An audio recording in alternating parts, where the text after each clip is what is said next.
for the past 6 days. Into why now omobone? Nanka we sent to be from Amasa Mandra. A man for a mudi. Electoral Commission afre say ye ni sika ebe tua other officers inti. Move from machine number back to base. In the mail, because I'm for the almost so many scam to other officers because on budget, you know, say every center be an use one machine. Almost two machines, and after 6 days, yenny machines in back to office. And count one. Mebao. Now, so we 111. I just said now, no, did you have online? Qua. Not quite online, and I say only one machine. Say, but no problem online, but offline. Only one machine. Yeah, two look like a man for to me, show me. I almost say, almost budget to me cover two no bill after 6 days.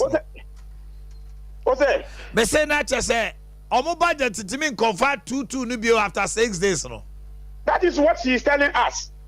She telling now with their own budget more money Ghana. Tell me the trunk of 40 about this number.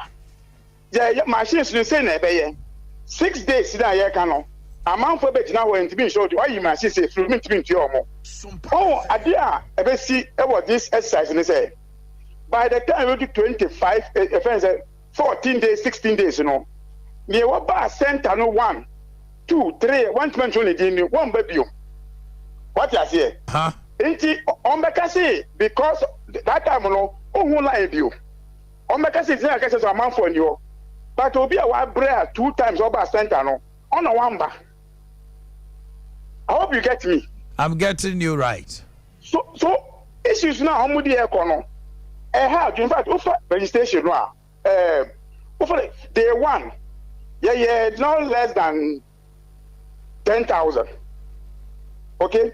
But every day it increases. This electoral commission say registration now. Day 1 and higher. Most of the times day 2, day 3 it comes low. But when every year piano increasing more, meaning the people are there more. I seen a man for him say yeah there. Into 40,000. Last time we did 26,000. The first day let me say 16,000. So you see how it's going. I fail away machines every say. Minutes can make you for.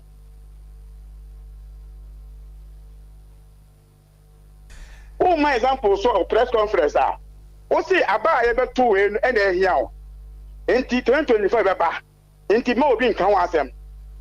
They issue this say, in Maraquan so, and if I waited 18 years, piano, I was saying, money, Quina. Opportunity for any public elections. Because assembly election means so BID because 2025 because Obi or the interest any assembly election and presidential elections. That's right. So why do you determine say I had the because meta should be a deemed 2024? Are you going to be there in 2024? Indeed, sir, a day and then say next month, January 2024, you better buy election or be constituency. Aren't you denying somebody voting in that area? Madi Jibril, let me leave you here and then as the days goes by, you better say about champion. Me that's no pay. Hi. I'm on for chance you control muting. Mo ba mi video no.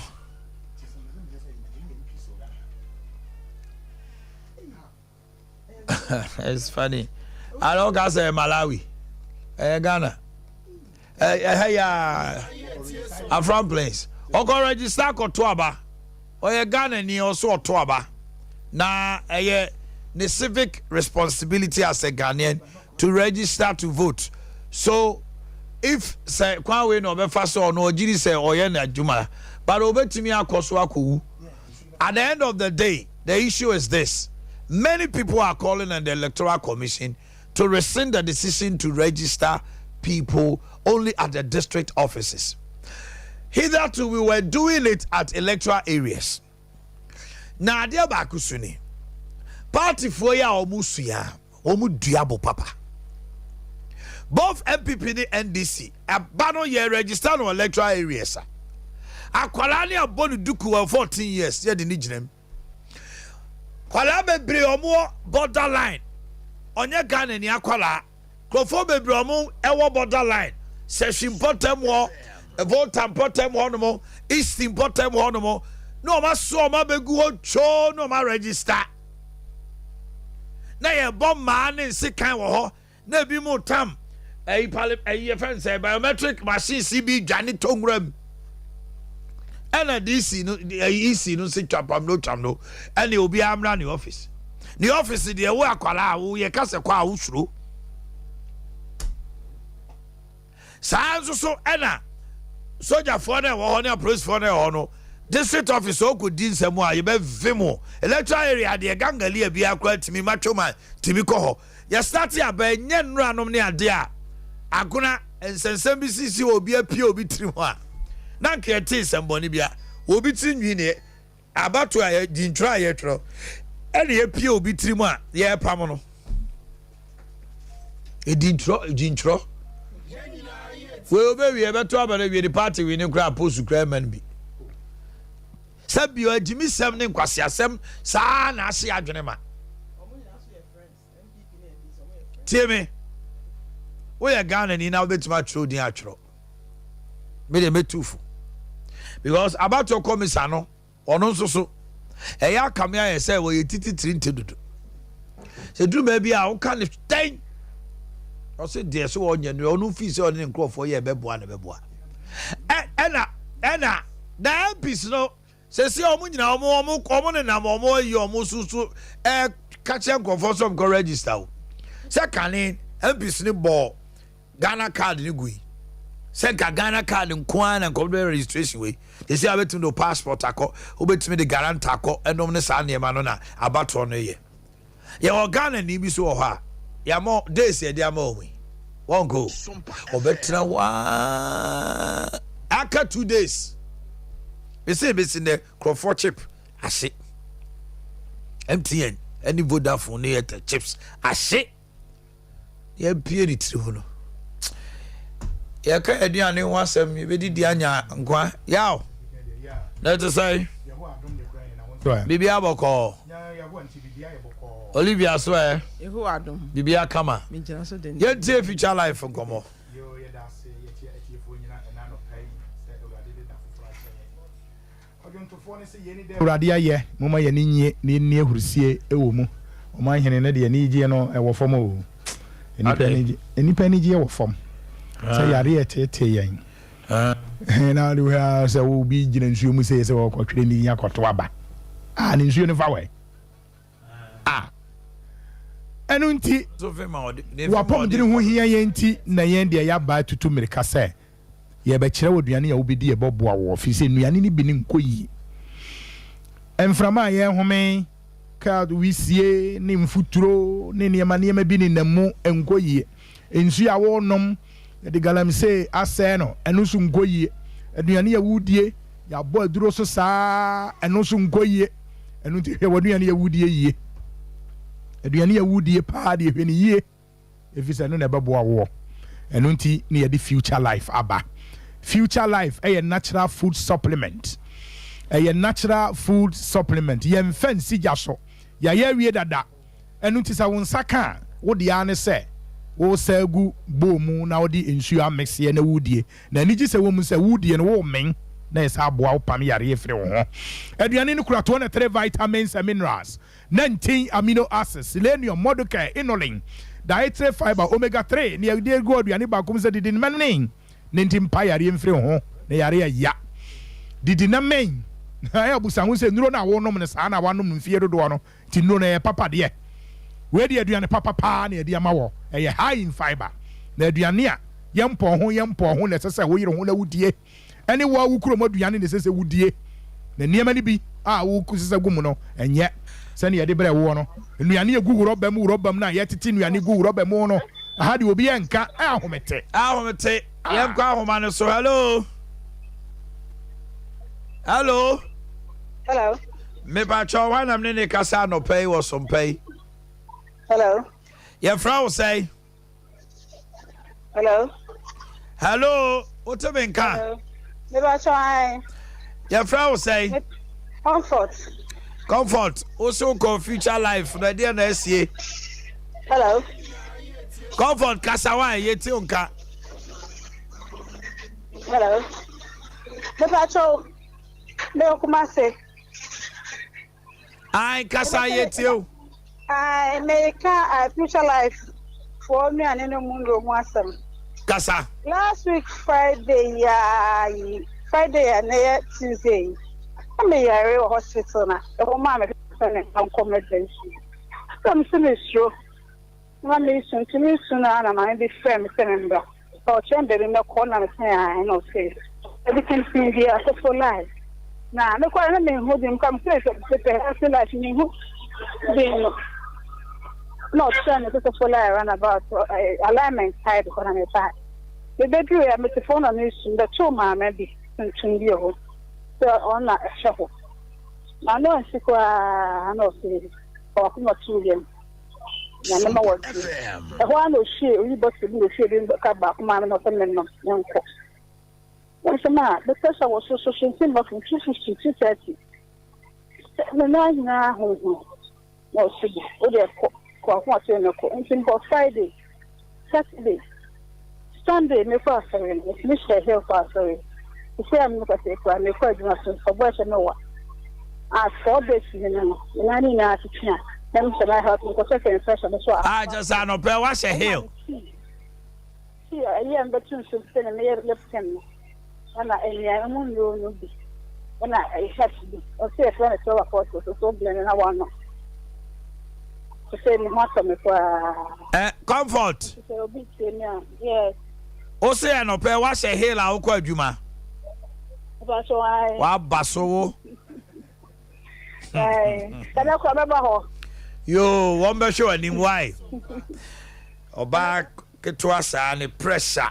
Yeah, 250 Omanhene. A share life tonic just a cup. Bomb. Or boy na chibibia. Enunti de ye kan say eye aduane na wudie. Na wo he te bia no wo mu fiara na oba ye no a obi a betra wo su de wo su cha say ya ka kire nse ne kidney na ho oden no akaka kire bi na kire say ahoden ni nyina na wo kwa adwuma no na wo kwa adwuma no asa aye aduane ne ye de ma wadi enya nnuro nom na wo no nom ne sa no eno abesa akum na me nka nkire wo say nnuro nye na me kire wo say fa eye fake no kore ba ko pe Anunti aduane papa na sese de ma on aduane ne future life. Mesremo mo amoka ho asem na mi pewei na mai. Eba awia 12 kwa bra. Aduane bia wo pe bia menya ama. Eba 12 dumienu apemu ekuru bia bra. Aduane bia me se wo pe bia say ye 0 say ye o sa protein dia wo pe bia. Bra. Na ye ma aduane ne di. Na yare ya. Future life me say a natural food supplement o.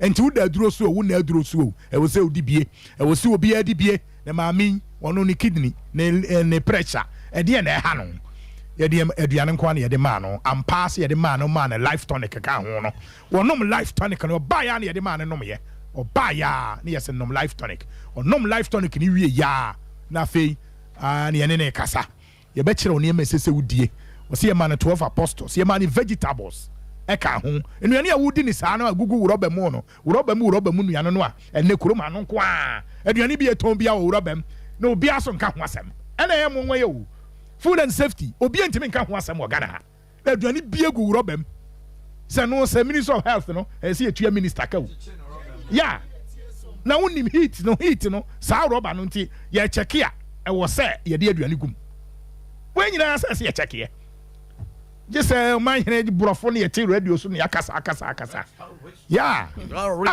just ye be bo hokora wo dwene hokora wo ye nton ye duro ko ye de ye nton ye ne ma ne ye nko na de America ne say didi ye aduane ye sese odi e baboa wo aye future life next time ne wo da ne ho afiri nuane a wo jigu roba mu na wo di no enkora bi ko school ne yakoto mo egu rubber num na akora no finish ah to wo finish oba no wo hwe ne yie no cancer akora no fa cancer na in other words akora wo ye professional na wo say oba did said ayi we mu kora any sign and you remember hokora ya na wa say wa wo sesen as a parent wo ye oba ta no hwe say me ba no nti aduane wo didi rubber mi pa nti ekọ yie no school ye kora school we kora se kora ye ne di ya anya sa na wo ba ti kumase na wo ko school na aduane say gu rubber no wo finish say ye fe alewo wo say ice cake dabi ni ma bi nko yie Olivem ye ma on future life na didi na men na moa empam yare mfiri ho me say aduane me recommend ya ma oba bi a wonyem wonum say wonyem wa the future life fa akopem say obewo the future life fa akopem say obewo na no na babo na see yes na dawson yes ambassador you future life there oda chintine wa ha da bia me ka say health is wealth so wo ye wo apomden a wo ye skani so obi wo ye skani so hyedem eno nche se o sika je se sika no kra na ho ehia ma no etina da bia ye bokoko se didie entina ho nyare ansa no the future life entina ho nyare na wanu maduro ye wadwene se obedidi na aduro na mo aduane na mo ahoden na wankono mu nuro fi se nuro na no ebesa akuen etina da bia sure se bra future life ya so ye ho no na ya na kidneys no ho ba asema na pressure enu sugar time bia ekoso so wahwe so kidneys wa ahoden a wonta nya pressure na wonta nya diabetes so basa pa wakoma no ahoden so etimi fa wo brain na eti de ekoso ayi kese pa na say fiber ma kidney problem ba pa infections if say streamy copper ebeko kidneys no ho emo ano ko ho a ombese no na ho de beko form e do how bebre ni pedua no eti na da bia se bra so so hu se wachi yo ya o kidneys na wachi yo sisi na ya wo ya o kidneys na wachi enti no e na nya problem e na de how bre ni pedua nyina no fi se ni pedua na ne kuta no eti wo ba be ma green tea anom ena also so green tea the fruit is go so na ase wo ba bi e be ma obi anom nti ye de ne ye hahama vegetables na yakopɔ ye shobo no eno bi so ne atwetwe ne dey future life nti so change waduane di a ye obi e bɛkɔ awuraba no ba ye na kyese e den pa nti ma me ne bompa ye o susa de make no bompa ye na me bɔ no anka ye men kura vi so nim se the doctor na kan na nye yakopɔ se hahama na o hye ho bɔ no e wo future life ya so ye brane mo da achen ho ban ma engu bra yakopɔ fro Japan for 135 years 120 years ye de nya sister na ebose mumye ni di ye nuane na wo rubber mu no ma cancer papa bibia cha wo ho ana cancer de ho agimi are bia nti mumra ya so ye ho wa okotojo ye oya entini na ye den ye be ma oti anu ma entini nyina be ye den na wo force na sa wo nante so e be twitwi sa na okotojo na sei kasa ne be sei e so na nkokom ntini na afọ asire mu no to ase wo sa na so osisi wo be ma oti e be dan vein mama vein na ye mremre wo ba be yo exercise nsuma obi brane nchiro nuane obedi ni de wu ni nyina wo change wo ho a obi bia besesa yo so full alignment ye ho twen mo ne eni ma no mo a mo pe bia mo se mo nsanka ye nyina no awia obi amra no majibi number na ye twen ni nyina aba your number si ni 0242 87 80 90 0242 87 80 90 and a number for 0246 01 another 01 50 0246 01 another 01 50 future life your whole chemo your soulful line alignment ya two opportunity o memu baby ah aduane yankasa urade nchira mu nyina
to say.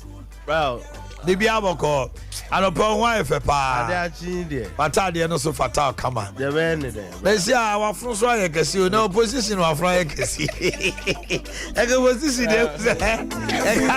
Also, I love your politics. Ah, Benyabre. Who can grata? Our diagnostical center, Bakupe, and only time diagnostical center. Dr. Marina, Dr. Joshua. General treatment for your liver, your kidney, prostate, ulcer, spine. So how do we minimally promise level? Idea we are prostate no and no idea. A memem prostate na boama bema. Etimi produce semen no monomnes adena. E koma ensuo na be free bema ho aba no. I had to set tank.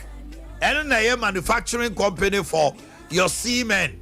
I must sperm to me femwa. It's me echo knees and wobano. A whole touch man a hatching. Your friend of prostate, not prostrate. If we say somebody is lying prostrate, just what in animal butu form say. A prostate.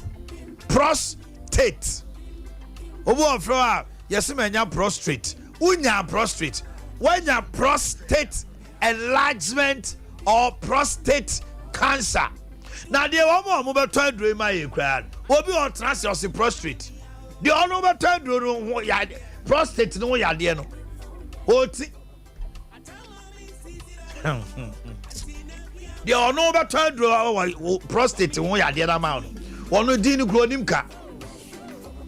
Wait. Where are they quite? Prostate was a prostrate. Who prostrate how? Now, me were trying to have my man him say, I don't know about the new crown, who grand the old year and crown kaya. Benamento. You're too for a munti. More Muslim for one bubble the Romamono. Let them steady and because a baby say, Pa brand be say, or the transia home. Uncle said, you know, or him the food to Uncle said, you know, crowd, I don't know better. I didn't pro. Dr. Marina and Dr. Joshua there, Okoha, o prostate, won't send me nada, o kidney, ulcer, spine, o my shell, come the amount. We are no free one more. Fibroid. More ebe ye one Juma Mawa, or more fast can cover. Yes, simple. I face a barney bema, a war home. Count for and it say, Diamond Diagnostical Center. What I can tell you, Dr. Marina and Dr. Joshua Dewa 026701829 026701829 0207515 0207515 and crying 0243176 119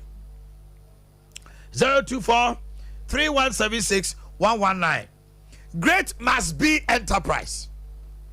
Must be. Hey, so I'm in macro magazine here. So open tracks I can see spare pass. So who sign great must be enterprise? So who pay?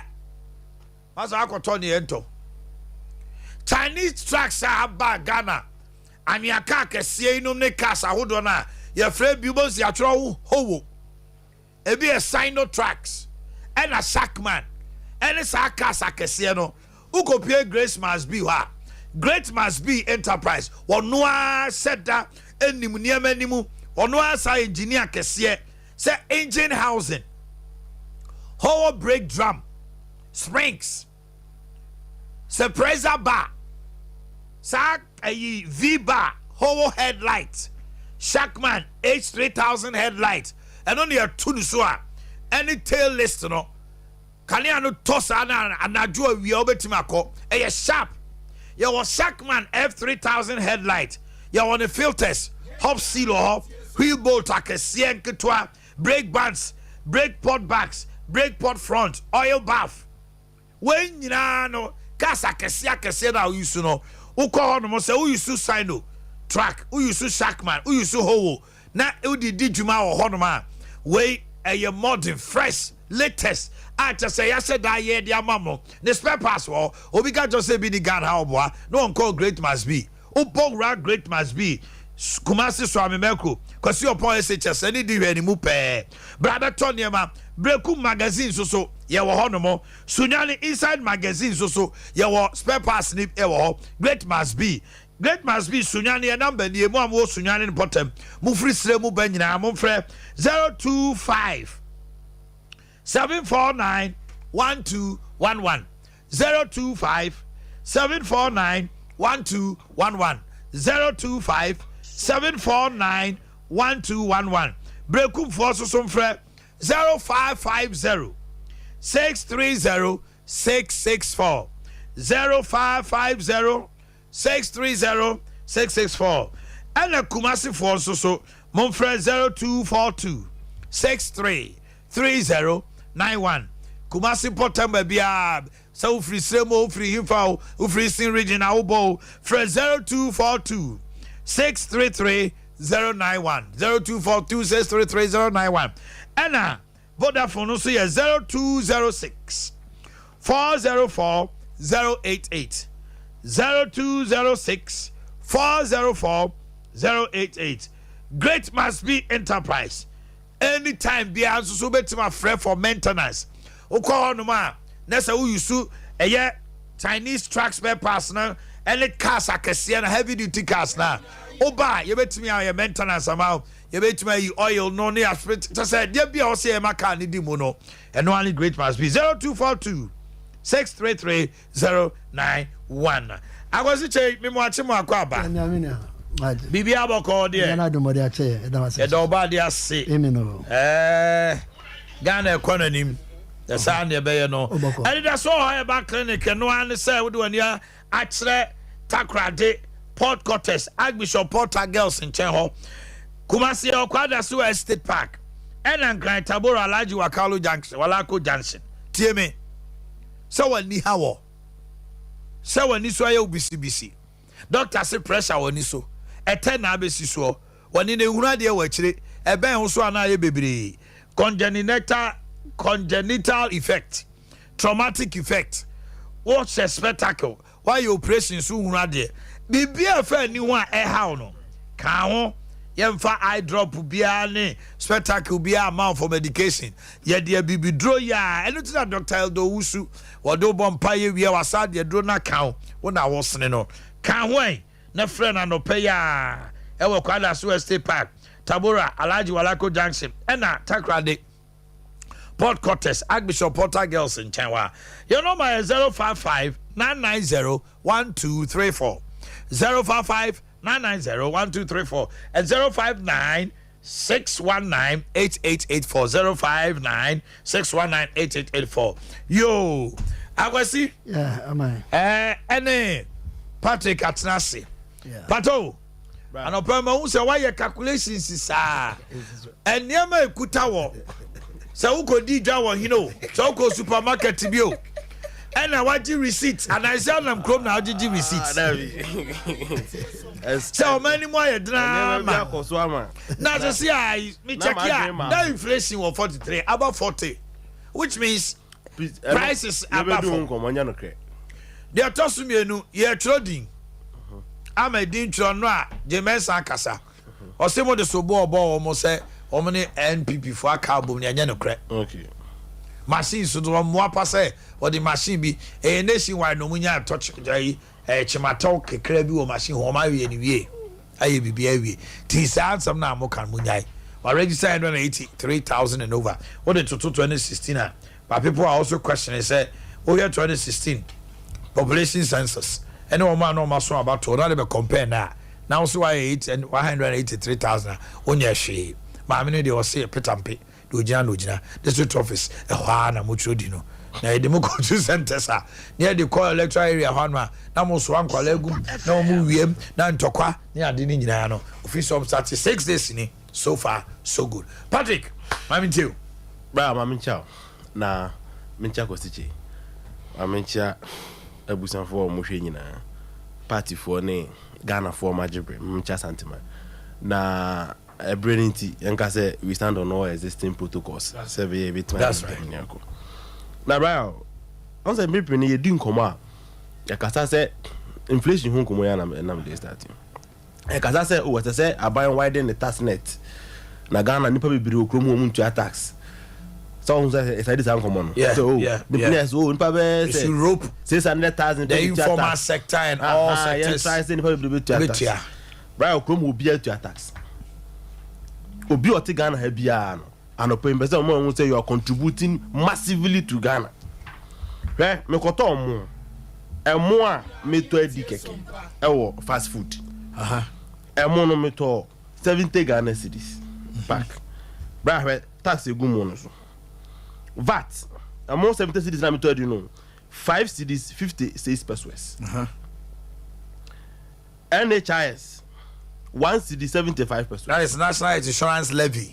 And slash get fund. And I know you say 1 cedi 75 pesos. COVID-19. Amona me told you know. COVID-19 34 pesos.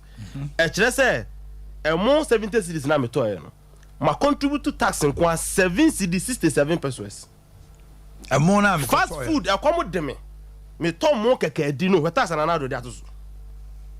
Amo keke but we what take another penny no many abaso and I make some person Ghana ni bia hu say Ghana for we are contributing massively in terms of taxes obi etua bi o de bia 135 cedi 160 cedi so ko o to 35 Ghana me person me bo e hodin so person me bo e dim tax we see na kuta me kwa say me free advert am ntu de udu anu so o mame 35 de no baako bro 35 cedis na auto no hey say me your mistake say 7 cedis 67 near 35 Ghana any o ya me 35 Ghana there no eh 7 cedi 67 pesos near 35 cedis there any me we are o dem din na me ma yeah say my mistake na 70 Ghana cedis there no any say come on tax inquire 15 cedis 30 pesos na say o to aduane no 70 Ghana no sika tax nkwa na se ka dia no better to 54 cedis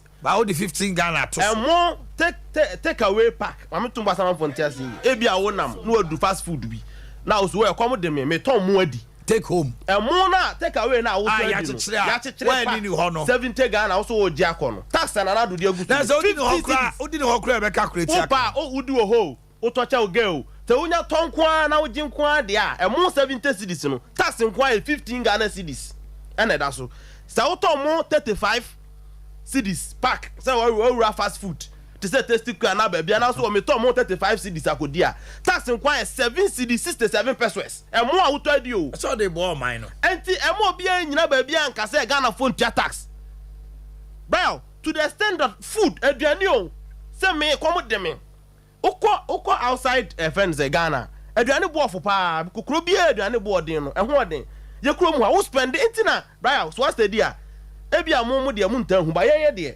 se wo gi wo pay a bra you spend more than 70% of your salary on food. Yeah, today Ghana, every Ghanaian worker spends at least almost about 40% plus almost about 30% in terms of taking care of the home TNT, transportation and food takes about 70%. 70%. Transportation and food alone. Wow.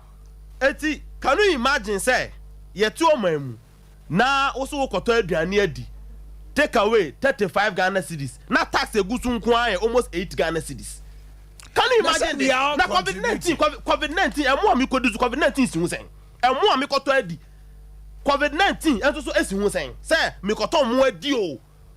COVID-19 tax pede ho. Okay. Now just say what kind of government is this? I want to join COVID-19 yo. Oh bro, omu nyina di shame. That because of mono don't go touching.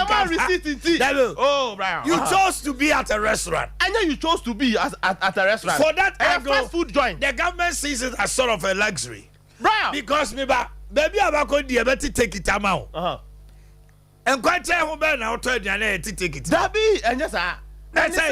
Most of those places in here established. I have contained myself not to mention their name because my free advertisement. But what I'm saying, those established places. And established places. Oh, Brian, some more reading testing for your established place.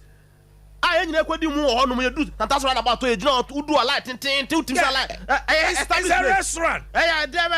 You call this place normal place to be a demo. And yet Bibia on 35 Ghana cedis or Ghana or take away pack 35 cedis tax in almost 8 Ghana cedis. What kind of country is this? Adeng 35 cedis for buying and won't take away 35 Ghana cedis. What kind of country is this? And the brown tax in you too much. And then say me me kwa me je pack na media me. I feel na say media me say ana papa yi dia na boy. Say papa why are there pa take a fast food for some money because taxing uto mo 70 cedis now to tax 15 Ghana cedis and more uto idea. Ah Brian Waden. It's too much. Uto to COVID-19 for buying food. Eti anu ye ho again. Enya no credit that say inflation in form. Ghana Statistical Service they should be serious for once. And never be na inflation cost you. One, say too full o mu a. E affect commodities bia. Okay. Enti say o pese o hu say inflation e ba form a. The basic indicator we dey here say the full or both cost you. In the last month yesimu yan two petrol. Ya two mu no e affect commodities bia because mama no okofa na niam afiri atabubu aba no. Say ya two full mu na say e affect na ono so beton niam na obe affect ono so dey be kan. So ya to two niam mu pe you see that a trend e kosa ka bibia. So ya tigana ha say yen nyina hu say ya to full mu ya to niam ma bo okosoro na inflation for na ba be ka kire say what you are not getting is this. What you are not getting is then also mu year on year inflation, you know. Yes. So what happens is August. And a year monthly. No, a monthly, but I'm saying a year on year. The reason is August last year. They used that to compare this year, the figures in the basket. Based on that, Somaka say, Osha last year, August, inflation, it was maybe at 52%. No, Musha, the price index now compared to last year and this year. No, so based on the parameters, I can say, Osha last year, prices no this year there. And notina, over here, do maybe a dollar was rupano.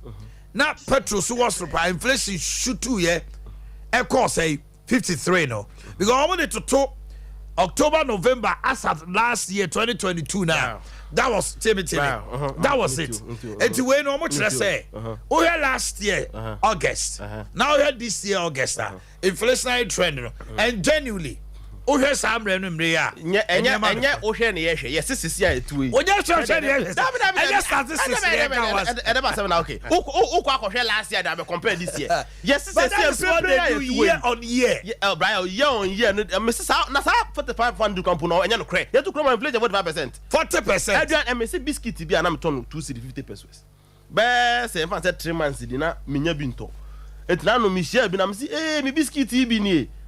Brian. 7 Ghana cedis from 2 cities no 50 pesos me say me yellow pack me modin yellow pack say mo motare no eja kuma na me nkofo mo te say me na motare say biscuit me kan mo hu 7 Ghana cedis inflation difference in 40% and this figure ankasa at 41% in the camp anya no credit in reality and them go cost more than 100% and Ghana ni bi o minimum say them go cost 40%. So that figure nankasa no it is contemptuous. That figure nankasa dey you too much ye. For you to come and tell us this situation here to me, inflation is coming down. Anya no credit. So that figure no anya no credit. Brian, she krom hayeti. Say o pese unhu se nenkofo asetenum esi efa ekoso a. Sometimes there was simple indicators bi a odu. Unsa na say traffic kura ayizi okrum. Kofo ntimi ntofu o. And you can see say onamwa kroma hin han kakra enya nkofo ka na asese you omutimi tofu o obitimi sori anopa abranti a watim fufura abran na ka boarding Corolla ya plastic here na and be nam 1.2 billion o Corolla Toyota Corolla wa brand ho ato awie fu anti o sori anopa o tenama na spaki no adum no aka do atum bam no nam fom no okọ.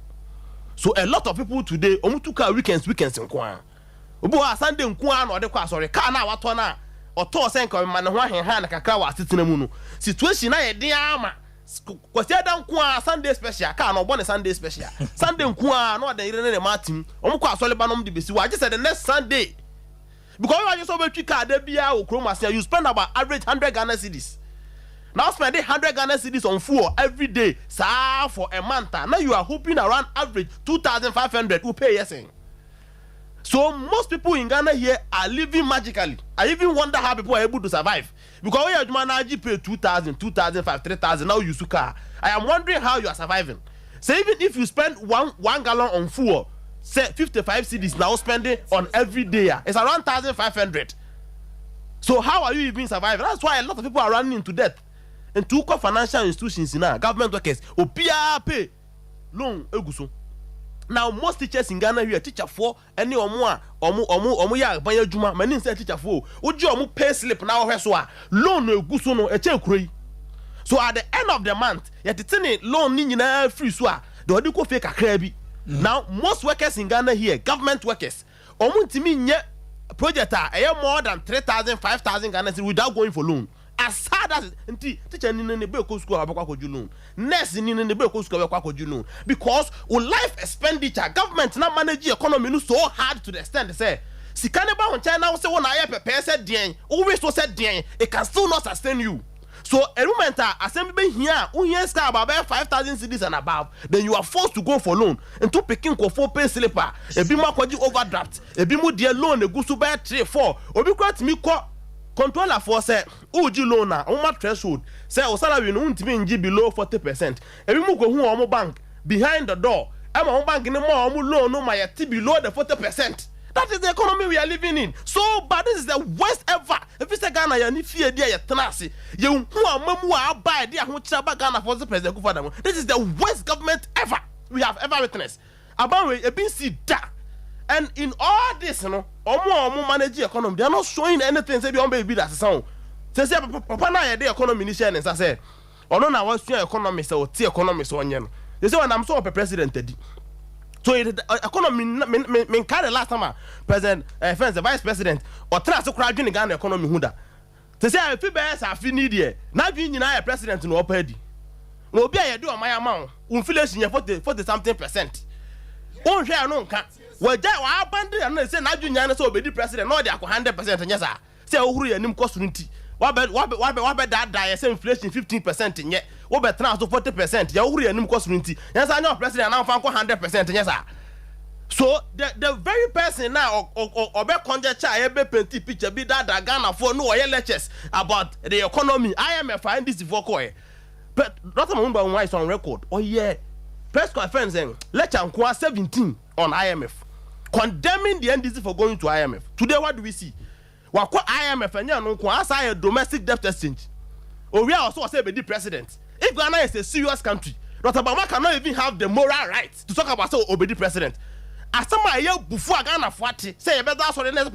Bama say obeso president. It is the Ghana for your timbo yasum. Because look at your performance. So why any year upon our buy a inflation 6%? A gina so sa if you buy your money hand also the president. Your record is the worst ever. You can be compared to the military era. Dr. Baumia's performance. He did not compare time and you coup d'etat revolution era. And Ghana, you knew how to calculate inflation. Those are his performance. Look at his figures. Domestic, all your records are red.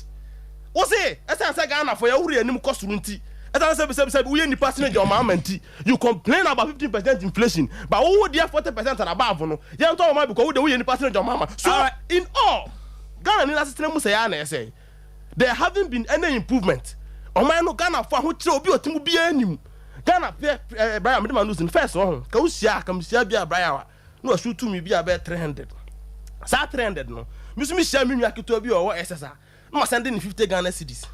Ebi ono so kwa koto ade na akura bi na 100 Ghana cedis. So money is a chain. And this is straw for no kan omo. Na omo nya bia. Ya kuma na ya wo fom no. Emia ya more. Thank you. That's why I no bia ti me na obi an chi ni to talk as an chiro kra enyanim. Thank you very much. Akwasi Chey. Yeah, me that's it. You are welcome. Mamintiu. Me observe protocols thing now for want of time.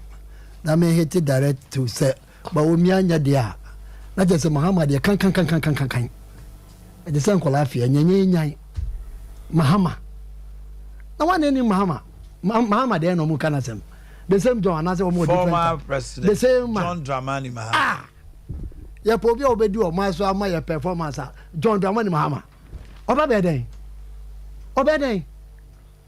wote so kwa nkoda ka se ye pa adwuma o mo se ye se o mo nko bubuo abuba no mo fanya den o mo fa enkogu kwa ho nton onye magician no madwuma the worst performance the worst president our bagana John Dramani Mahama Sompa what lose over 1 million votes umia wa no ntra ho ono kwade ya na no ho ya mani menim se Lord na nkasa nche na o se Lord na kasa che no na nka ba na yi wo wife na nka ada ho na mo didi nkomo what I say na o so anopa na de opa bia na obeka na o de ache jale mame kan cho NDC anya option and see it's not omo ntimi nya option ama Ghana ne be so anopa pa wa na ya president John Mahama if you see nyina beka se ya dwene krawu ale John Mahama ebio what be dey sumu mfie nan mfie nan ko mfie num adwuma say wo Ghana ha nyina fi Mahama omo muton office me jide sa wo de wo ya wo asaf market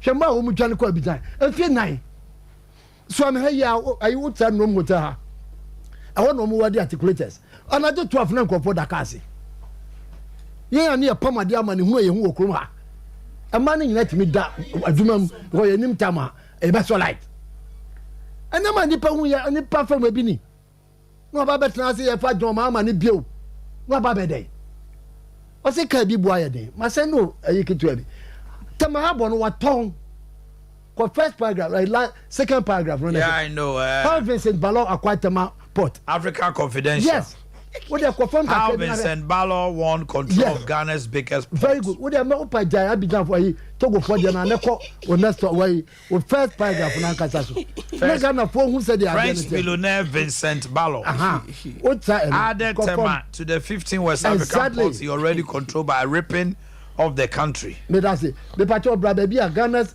ministerial investigation blah blah blah Ghana's ministerial investigation and Africa Confidential Research show how Vincent Balo acquired and foreign partners. The patrol bra from kakra bi. Wo me ba say Togo for there no kwa de o dey jab tum. Na bra dey specific. Baby blue na ya market John Dramani Mahama din wase no. What I say? Okay, what dey kasa me hunu ba. Wo kosto kakra bi. I wanna wo. Sir, yanti Ghana ha. Na yetimi ti NDC for no mu beka se enema boa ye din. Me patrol be say o kan ho ma me. Go from kakra so be reading na be take your time but kakra bi John Mahama ye blue color na dey assign ase what I say Ghana's ministerial investigation o from kitwe bi what I say yeah wrong Ghana's ministerial investigation Africa regional Ghana for hu nipa pone for say no mu ti ase research show how Balo and his foreign partners persuaded then President John Dramani Mahama to award MPS a new container terminal contract in secret. Exactly. Oh, in secret. Wait, in secret. Yes. What is allow me. Bacho tell me. In secret, with no tender or bids in 2014, violating procurement laws, overstated the planned investment by a factor of 2, which won tax holidays worth $832 million. From the unwritten parliament, unwritten parliament, surreptitiously cut Ghana's equity of MPS to 15% instead of 30%. After first agreeing to 30%. Persuaded the government to allow it a monopoly in handling containers. African Confidential. Putting thousands of jobs at other port concerns at risk and driving up prices and to set tariffs.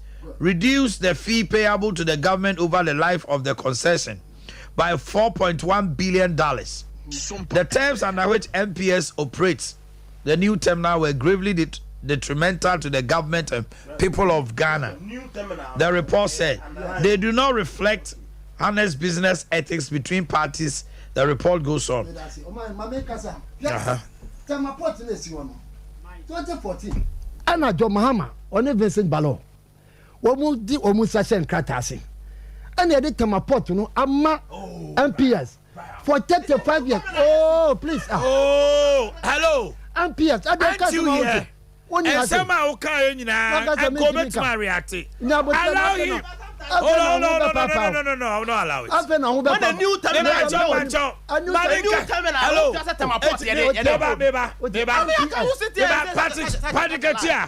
It's a new terminal. Maybe so asem. Okase we are to make a new terminal nana. To me make say a new terminal. MPS no mo dey ade no man no. Temaport no. On their man for 35 years. Sika and this abaji wo ho $7 billion.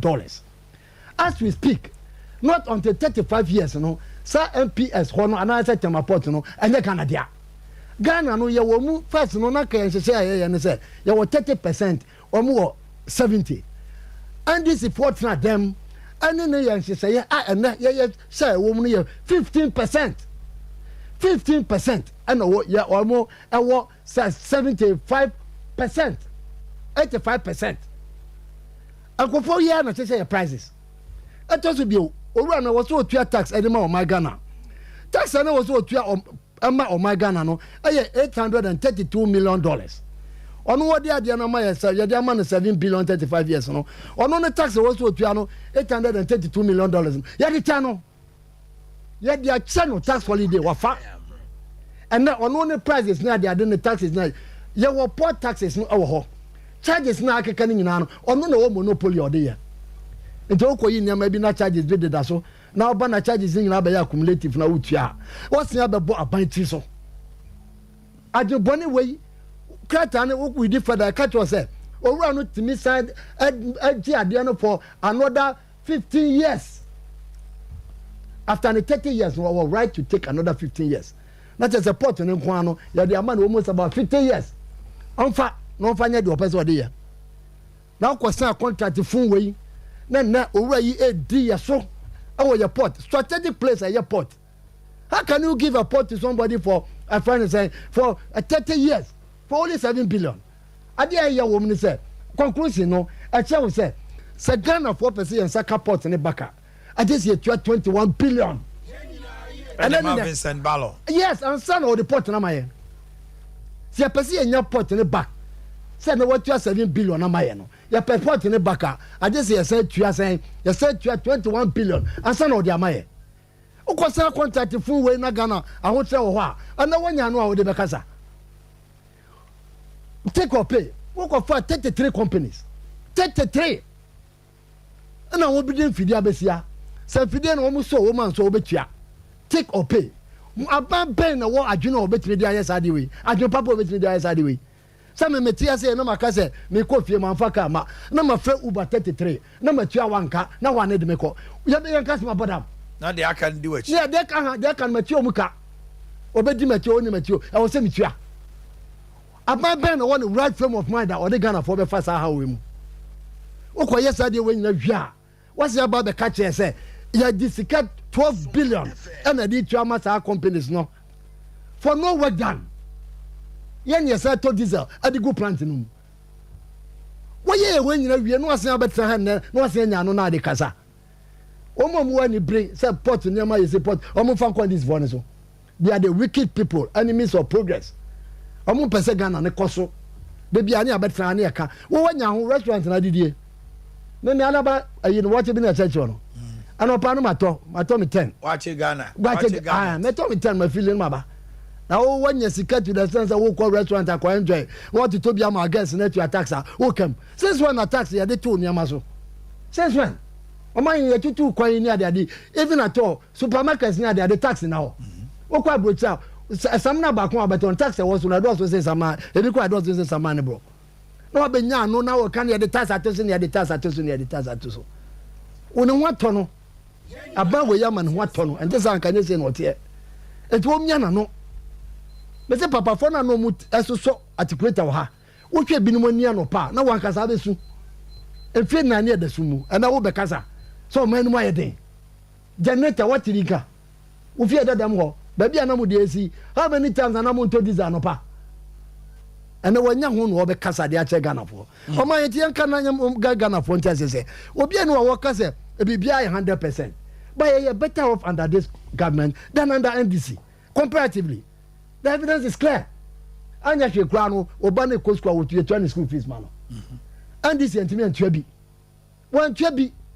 enkoda na omuko de kura na wo se wo tua 30 cities no kwa wantua but ene ye ka say his excellency Nana-Addo Dankwa Akufo-Addo oba ye 2017 na September enkola ko school no enkola school ntade o de ma omu books wo de ama omu wo edidi 3 times a day wo kani aka wo mu ntua wo mu nsuo wo mu ntua obi ensuso wa se ahwo se wo kwa akoto exams no wo se na wo se atua ma wo tua wo se na mo obi kura na wo ko university no wo se men ha ho and this support trans wo mfie nwatwe Ghana card kura ya nya bi krom ha Ghana card ya nya bi aba we buy obey Ghana card amaye to the sense wo se Ghana card no wo ye student a na go fair of our minus part for social security be amaye because emma mimi nuanum ama 15 na ma 3 obi ase me fa social security ma since amere ba na say party ba na me de come na e do tan be fie e na Nana-Addo say for Ghana card fa ko Ghana loan trust ha ya edum opposite police station ya won krata ne ma scholarship never go sua de aba me na be ye webi I will not be ungrateful to say we no I tia no mo nuanum so kobi they are omu ko da no enjoy and then what to no na ka o te say first no na be office na wa che say nkofo asalaya and ka obehu anakura no ye aban no etutu anyina omu timi say abaka say ye pesa ye de be fa ka akọ ma ye bibi kakra ne fa ma akola ne nko anya maniwu o man timi da ma me fa one ne mahama ne nsi ona me ka asem o man me gidi say abena me be ka asem na nkasa what I say o man me gidi say easy registration no oh yeah and this be complain ya ko ka wi ase wi ye oh yeah baby a wo se o mu hwe no o mu timi clarify ho no mu nye and baby ho so mu de kwa wo mu nye but o man me wo regional office ho problem bi ani ho you register day in and day out and this for net ho MPP for net ho party for ni na wo ho a obi aye den obi aye hwe se ye be ye registration no now so we ba transit they said their papa ya no complaining agede o complaining agede they be and this complaining for nothing continuous registration o man who both say here on offense continuous registration o say here are unconstitutional yet year about last year or two and yes a continuous registration wo di 18 na no for Ghana card what office e ben wo no akotro mo and you can be ho mo sorry tia say nya papa e unconstitutional and so no ukọ 2012 wo mu ankasa na koye sa article 2111 no ya e wo mu say sa Ghana card na ye nya no eno ne ye de beye bibia ye de beye sim card ye de beye voter registration na de these are the same people standing up against the use of Ghana card and obi anya bi and say wonso na wo fie nwatwe a wo so de mai bi me nya paper wo mo e kwasa line wa brotia and the paper bi titi pieces of paper de mai me de ase me ba gun sisi a na bia me hu Muhammad bi e ka wo bo wo ho no wo so otua mai wo so otua ma Ghana for enkofo ho no mu ye adwuma opposite baby a NYA for office no Accra e ho na friend say national registration headquarters no omo office na ho ne wo ukọhwe ho fi pa nkofo we dijaya what now 8 years workers for ho ye tuomuka you couldn't give Ghanaians Ghana card 8 years and a Ghana card about facilitating nyama bebre ya na nipa value nyama o ma na kana ye ti ha sei wo pese o ye bibia no a wo se wo de wo kwaji loan kra wo se fa Ghana card ne bra ananya sa first na be ma white paper what direct the baby be ko fie awate ru ano ho wuduru awate ru ano na fa wa carpenter ni bi ho ma me bi ton ka tie wa da na wo mu mi ansa nyina ma wo ye advice ka na ma and now with Ghana card alone you can do whatever you want to do and now electricity sa wutimi tra dem no ato first na ko for ko salary ye ma me no health insurance wo a na ko for the boba to corruption and now wuti dem no aye adeba dem and this betimi dey adwana num adeba dey pa no betimi dey aka see a buy and ye de bibi sonko kra de bread Ghana for mo na mo tra Ghana konya so ache o PNDC ne o NDC o kan mi enu bo ma 27 good years e kura wo ma ye o man ya wo ma ye at least 20 years o tme de sa from Malaysia from Singapore with one leader it means the sa man no poor Kagame he ya anya it is something no mo ko akọ and obi aka so wonder consistency ya buy back what mi aye ada na mo ko tmi nya 19 years Ghana change ban na de bread Ghana change ban and how the bread Ghana that you tell us and you know me Ghana for me ani na ho na nkɔfo we ya bibia ye bɛkɔ yɛ nim no ɔmo si ɛnyɛ health insurance ɛnyɛ ɛna atwi ane deɛ sɛ ne to and I find say national registration Ghana card ɔmo obi ankɔtɔ na press conference no ketia no abɛyɛ ɔyɛ press conference wi a no akɔgye no deɛ no de ahyɛ ne ho free education ɛnyɛ about 40 adverts free education 419 bidi sɛ mo wɔ ha ɛna mo ma ne so kɔ bi bɛdɛ na committee so mo yɛ saa adeɛ we wie no na ko mo bɛka kyɛ Ghana for say wrap up yes me that's it na ka me nim sɛ wo mo yɛ nkofo bi anko mo ka no kora ko bɛba bɛka kyɛ Ghana for free education ɛnyɛ nti ya ma no deɛ ya mo obi anko bi ana wo bɛkɔ bi kora yɛ bɛtua ya deɛ what bi ɛnyɛ o yɛn bɛtua ya deɛ aso na yɛ kasa yi and this ni bie no wa ba a wɔbɛka sɛ free SSS no ɛbɔ yɛ kanti yɛn bɛtua na de papa de koda be ko manim no de bia na mo brega na se. Thank you very much. Atia.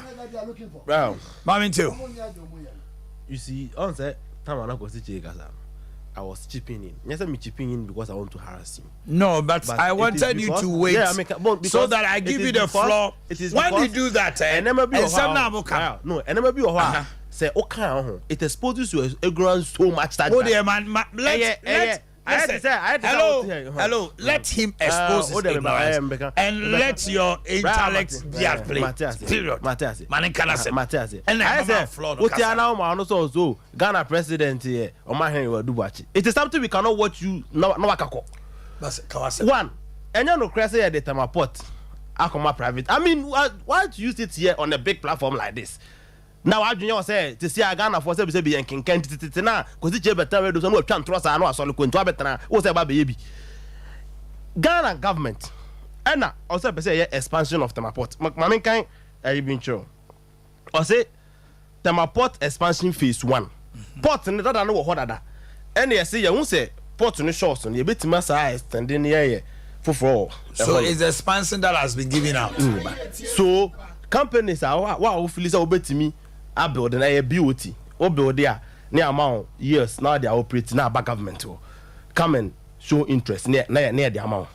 So the old port Ghana port is still run by government and this government have been running it.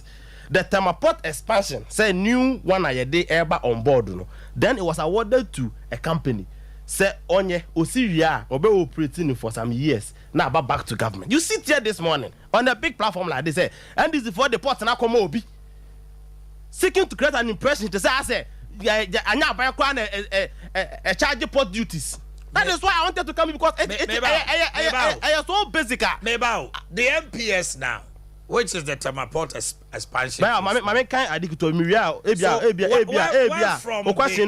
In 2015, an agreement was signed between Ghana Port and Harbour Authority (TNU) and the port operator Meridian Port Services. An agreement was signed between Ghana Port Authority and the port operator Meridian Port Services. So, read forward. Oh, but that could be for the development of a new harbour and a container terminal alongside the existing facility. Okay. What I say? So a new one has come into play.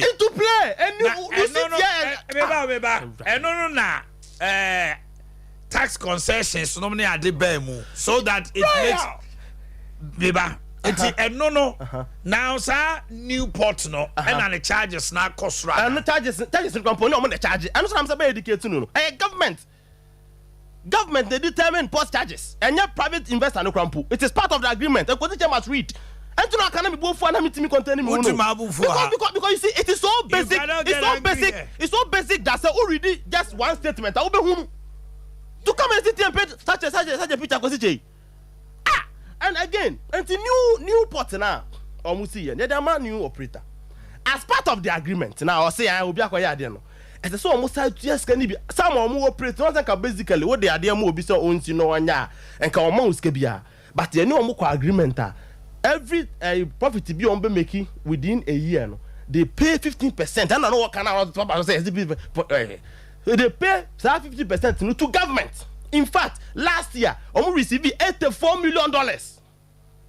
Omu G's kind of head Omu the air, and Omu di muta 10 million. Ekoto shares. Ewo Boakye inland port no. Tie Boakye inland port no. Omu di ama private company business.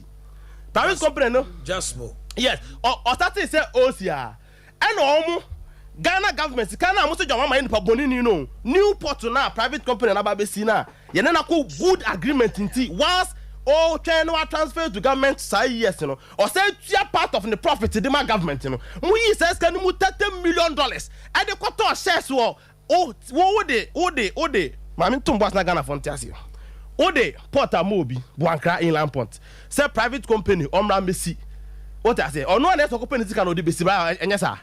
No more say, Chamu, na Ghana for Sika, $30 million. Must I got to shares to a private company in this a party? And when I mean, what I say, money so offensive. And at the end of the day, Ghana was $30 million. Why do you create a new company to go and invest in somebody's company? Why don't we take $30 million and go straight to Boakye? Now, say just now, also, no. That money, to the best of my knowledge, was seen as mobilization fund. Right, yeah. But I'm going to cut off shares. $30 million in here. I'm going to cut off shares. Why is it you? Sagana wadi. You perceive it. Just now, also, Dino. On no company, no. I'm going to cut off shares. Government at all shares. Which means I'll bring the document. Now the company is partnering with government. It's partly owned by government. Yes, but only the $30 million. I don't know what I say. Government to $30 million. I person this is kind of called Boakye. Why should we then give it to a private company and then go and buy shares in that company? Okay. And what about saying? You don't read. Document in you now that is no because you see you read but you didn't read well. Okay. You didn't read well such that basic enema to sit on some I'm telling you must chance in BMO say that 2016 we better radio some to when coming there, come to crack send this port come private company. Let me hear what you get that room again. What kind of behavior is this? Let me hear you. Until new time, I don't say that. My tail. Come port near tongue. Services now you can once a year. Almost no right. Come you charges. And now I buy na Number 2, for 2014. And I'm with a contract now, more than $7 billion. I fact. And the charges no so I was a tax or Chama, no, won't ya, their channel, $834 million, no, their channel. Nina can see Kahun, our day after I discuss Florida. Oma discuss last year, few. I don't know, man, in Casa. Okay. Me too. Okay, me that's a far. Oh, my. You know, you can't, you might, you have to say, if you have to say, we name the worker. You've been exposed. The most important thing is port no and Vincent Ballot and Anedia MPS is for Vincent Ballot. I'll be on Tias until the next 30 years, no, and the new time no. Then I think I had there. Not port in Anedia. And that Vincent Ballot and the old time port. Opa ka chance me ba. Ati my down no. And on my mamma can some channel. A baby bit is a Boakye inland port. When you watch it, Obi Ankoto says, one Ankoto says. They just talk like that. On my media, ye ascendo. Nyame yadum, otu padama. Osman and Uncle Sohine. I and Nana or Saquam Chichi. Brad, next together. Uncle So Fecono. And my woman could share projects Abani ye. Ashanti Rijaha. Fortunately for me, no. Nana or say Chichi a friend, and my make home. But the video is never. A Juma, just when you know more. But project no domu ye, the Bruce Kaka was over the Yanni Daddy. Oh, baby, Uncle says or just more. About what says or just more. I told you about trying intro and cancer we are found. I was there, the car will be. And your call, you could tell, not quite inspection. I know the young camera. Mammy Jaga camera. Naki publications are the good school books about. So basic school books 1 to 6, any JHS 1 to 3 combined ones for creative arts and design for basic. Sounds also and creative arts. It will be your religious and moral education books also. So Chuma Boko Hormone headquarters. Kumasi Sweet Mama Bookshop, okay, Foko Bookshop, the Nash Bookshop, and Crime Methodist Bookshop, Errand Bookshop, SIC Mall. Gloria Bookshop or Tamale and Namashagu Bookshop. Ubenya we nyina bia to frɛ 0244 892040 0244 892040 020 5320 020 5320 I care Herbal Clinic I Safia was a Josu Zongo Junction a Drada Kopim Memneda no watch kopim do num de di adwuma se wo dompe atoafa ho ukotodwe ya wo ya wo sisi ya wo ya wo kon wo joints are starting honhono wo nerve condition to say stroke obo ana wo hono ma titiriti muscle rigidity loss of feeling and sciatica for when it kire Ejusu Zongo Junction hope ya the waist pains ya there no ehun aduru a friend paroni bam rheumatism general bodily pains no ni nyina paroni be ye free ho afi hepatitis so mama pressure regulate kama abamoja du mu afrusane o nsabuo hu haw ni amane nyina no hepatitis ubenya bi of Freddy Mens Danny Colinac Misty have made any pharmacy chemical shop now 0530 271 165 0530 165 Canada Digital Supply, the home of quality home appliances. 17 inches television out to a more compared 65 75. Yeah, the TV be a bar, a year double screener. Oh, the idea na be boom empire. What the answer do any actually a year wager old barrier, a bend traffic lights, a Kokrobite Junction. Kumasi Family Plaza, first floor. Boss FM and Cheho, Adam House or Patasi first floor, police depot. Now open microwave oven, kettle blenders, washing machines, anyone near my laptops, I would draw i3, i5, i7, touch screen, popcorn machines, I would draw sewing machine, industrial, any home, Sassy Ofufu pounding machine for commercial, any home. Powerful home theaters, I would draw air conditioners, I would draw chest freezer, deep freezers, and single and double door fridges are Udiani Kennedy Digital Supply. Fresh 0244 385128. 0244 385128.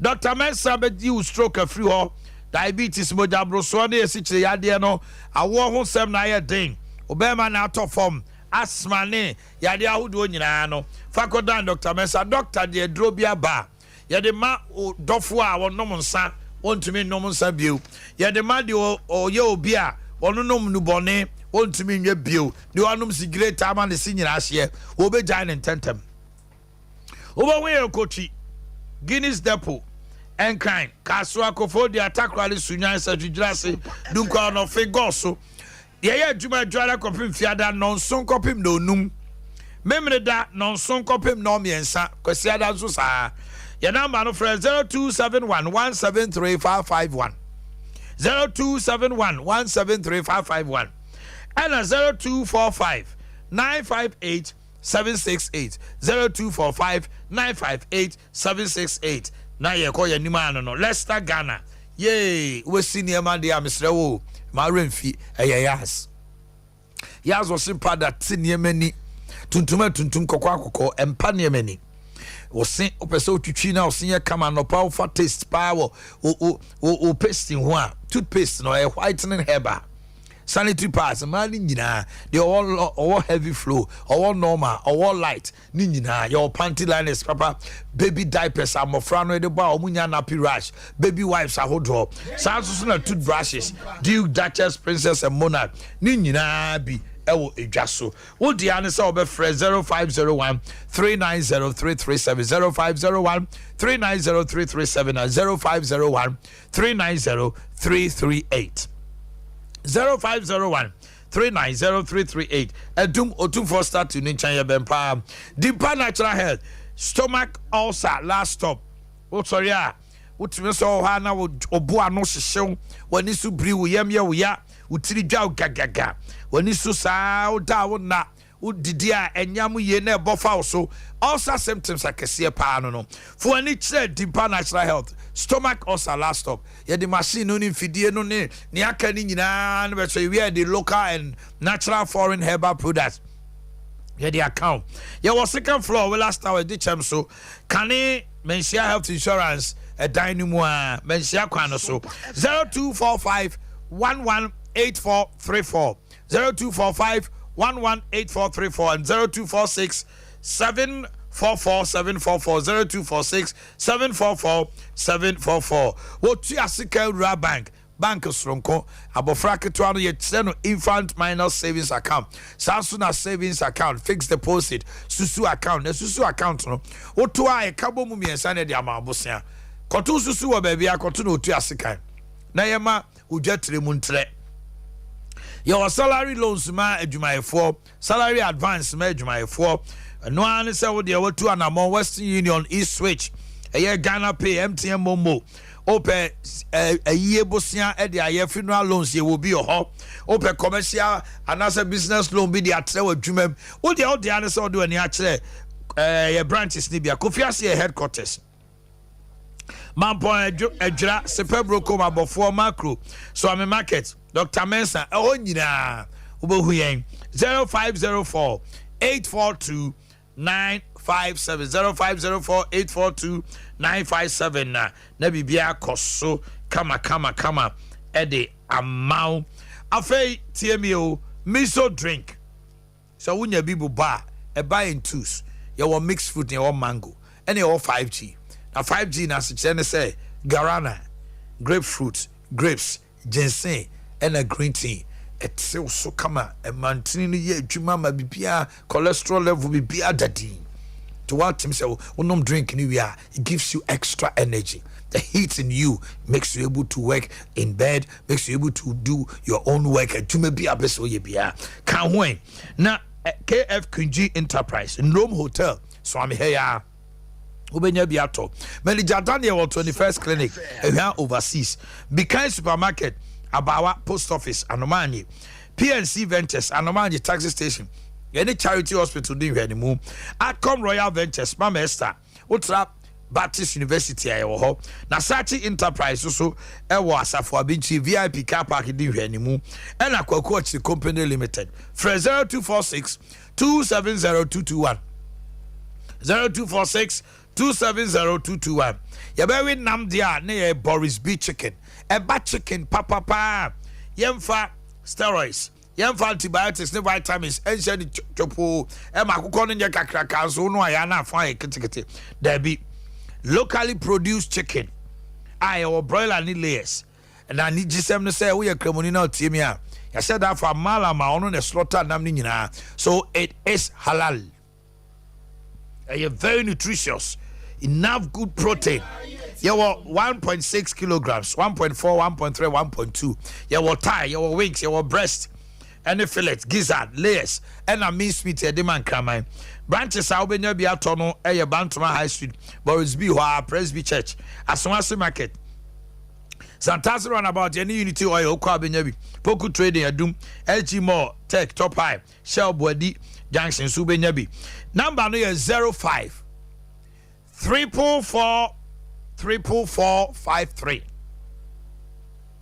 05 344 over 4 nunko maku 6 now the 53 account to 05 44 44 4453 05 344 34453 agogo fee any aduane pa ye kodie no eno anu no Grace Gift Herbal Clinical Laboratory Services stroke diabetes hypertension hepatitis typhoid malaria ulcer peptic yade bia fi utisu kopom na ase ko Grace Gift na he so the yade no be sa kwa ye hwe yade so ma bibia kama oba pa sobra che so no Dr. Grace Bodu o said that year research sa no bramu no e haban no teteniema no awo the omodi aba won kan kra say yeah eduro no wapunu hey ewura ni padua ni mu na wosene no the oba what which so no sorry ko ohim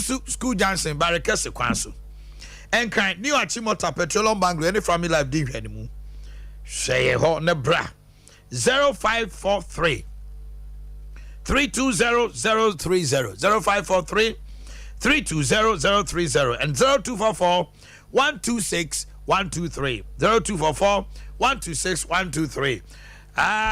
Patrick. Wow. Finally, wrap it up. Kakra in 2 minutes. Now you pay Google. Google. Vice President Bawumia pays unannounced visit to Tamaport.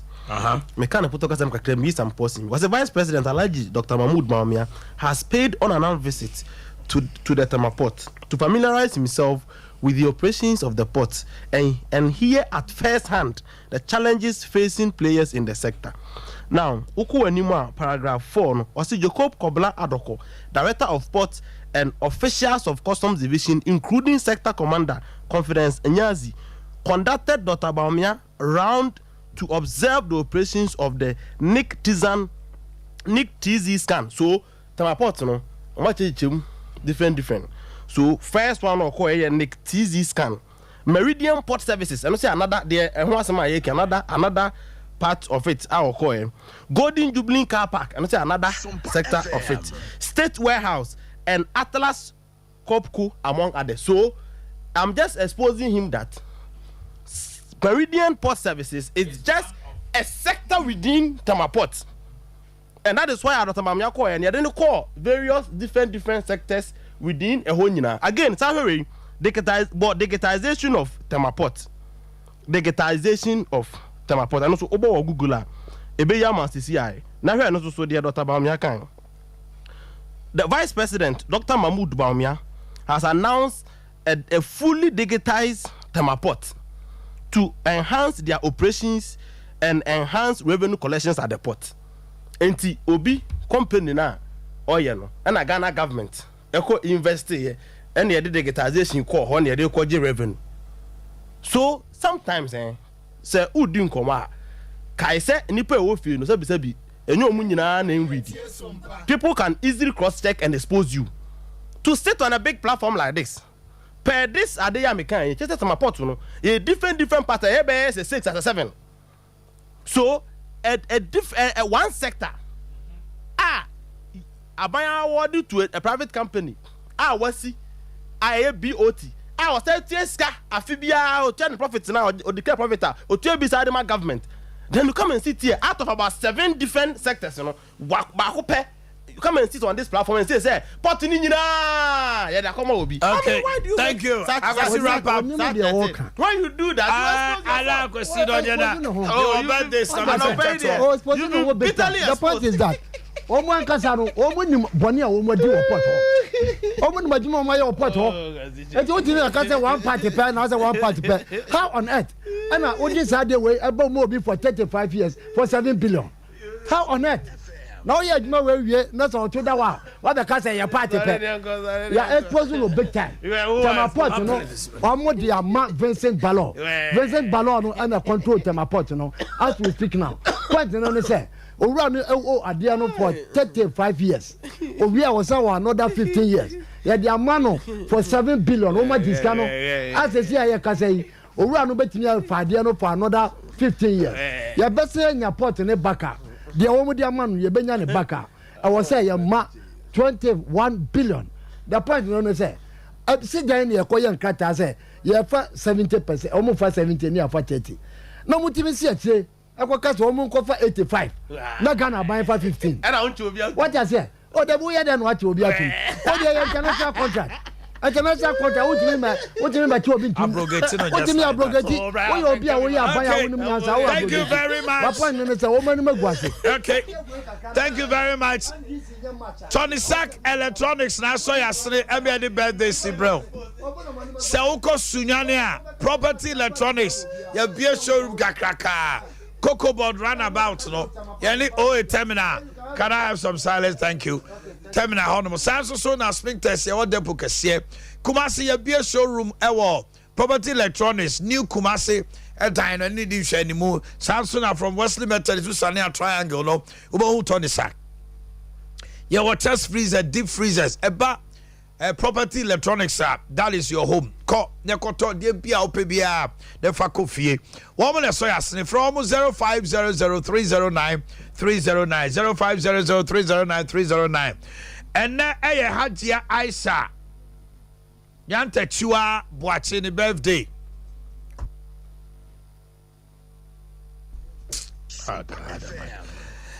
Hajia Aisha Nyanta Chua Boakye, a headmistress of a Sokori TI Amas girls. Wow. Way from a very beautiful woman. Apel Mafo. And I do Aba. Victoria Jewa of Amansia Raban PLC, Anyan Kwanta branch. Today is your birthday. Honorable Attack Christian Senior, AK Political Coach, Western North Regional Tescon Coordinator. To my sweet mom, Patricia Mensah, from your daughter Agoa Honorable Patrick Yaw, MP Okaikwe Central, handsome paddy, and there you are. Happy birthday to you, Honorable Patrick Yaw. Yami Israel Pa is a very wonderful man. The constituency no more done say. I'm saying how the Okaikwe Central, how just with Jakunyano to Obi Etimi to do. At the pass will be to Yabuama. Eddie. Mrs. Angela Sante, Regional Director of Operations Youth Employment Agency from Chronicle Kofia Boakye Jr. Otafu Municipal. And finally, Justice Insia, CEO of E-Castle Media from Kincaid. Today, we draw the curtain. Thanks so much, Patrick Etia, for your time. And Akwasiche, former Director of Communication, Ashanti MPP. My name is Omanhene Yaw. Enjoy your day. And it's time with Abu Diaby, full time. 5G be energy drink where if you tire power, if you get the 5G, it will help you. Miso be mango drink, it get very energy, it get vitamin A, vitamin C, the B6. If you skin problem, it go feel help you. It go feel help your immune system too. No worry, my brother, I know say you tire. You that don't. You go feel get the 5G where you go feel drink. If it chill where you take camera, you get a ginseng, it go feel to help you. If you dey go long journey where you won't no problem, make you take the 5G where go help you. It go power you, my brother. Make you no worry, just relax, then they there, the seat, then relax.